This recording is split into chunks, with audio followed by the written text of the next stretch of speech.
I met a bunch of companies, like different startups at different stages, but nothing really excited me.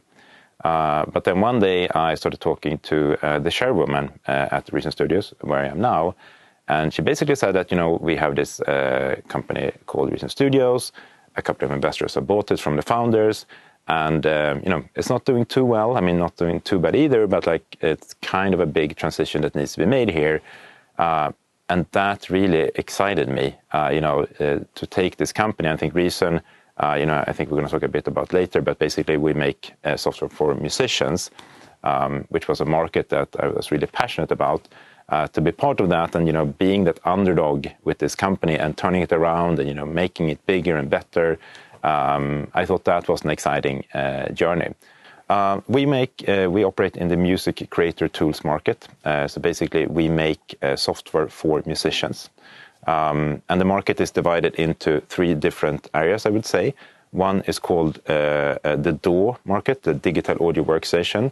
Basically the type of software where you mix, arrange, you do all of the hard work when you're making a song. Maybe you record a guitar or a microphone, you're in a studio, you record an artist.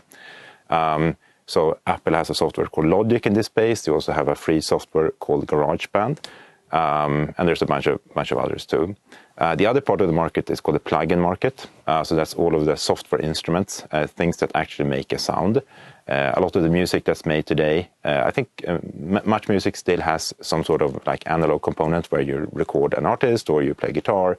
But a lot of the sounds you hear, if you hear a song on the radio, it is software synths, software drum machines, and all kinds of utilities that you need to make music. So that's the second part of the market, and the third part is all the hardware. And just to give you a feel for like our typical customer, like they are people who are very much into music. I mean, typically this is their biggest hobby. So I'd say almost all of our customers do have some kind of hardware connected to their computer. It could be a keyboard where you can play. It could be like a microphone. It can be an audio interface to record something. So that's the three parts of the market, and we operate in the DAW part, the digital audio workstation, and the plugin market. I think the big thing was actually a cultural shift in the company, like really instilling a growth mindset in the company. I mean, it had been the founder had operated the business, and they had built product that they thought were fun, that were exciting.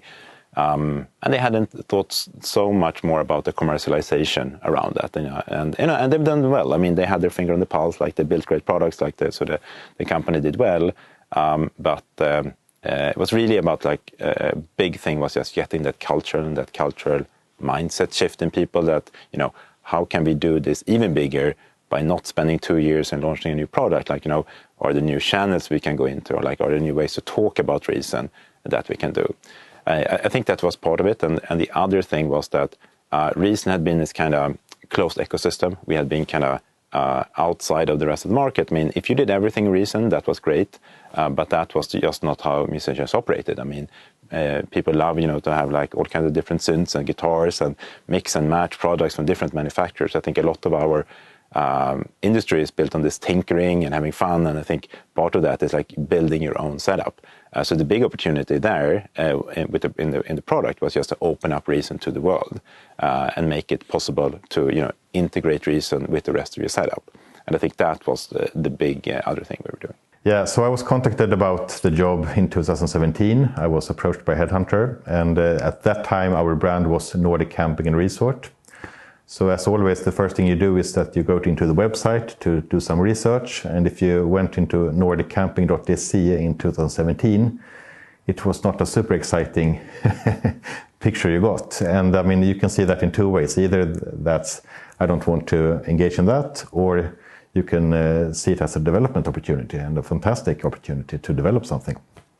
And that's how I saw it. And the more research I did, the more excited I got. And what I found was a market where you have very stable, solid growth. Maybe it's 5% per year in revenue growth, and also very non-sensitive to economic downturns or pandemics or whatever.